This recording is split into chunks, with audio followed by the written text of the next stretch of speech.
मौसुमीर क्षिप्र गति जून प्रथम सप्ताह ओडिशा छुईब। चलित वर्ष धार्य समय पूर्वर मौसुमीर आगमन होइछि। पाणीपाग विभाग आकलन अवधिर 8 दिन पूर्वर गतकाली मौसुमी केरल छुईछि। गत 16 वर्ष मध्यरे यह प्रथम घटना।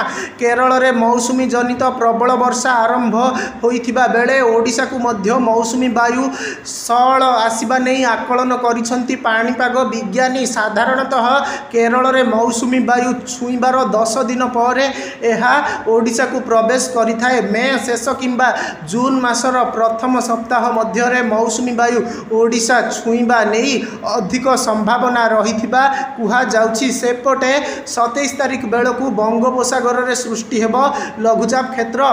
पश्चिम केंद्रीय एवं संलग्न उत्तर बंगोपसागर में लो प्रेशर सृष्टि हेबा संभावना रही। परवर्ती 2 दिन में यह अधिक घनीभूत हो पारे बोली पाणीपाग विभाग आकलन करिछि। तेबे बात्यारे परिणत हेबा नै कौनसी संभावना नथिबा कुहा जाइछि।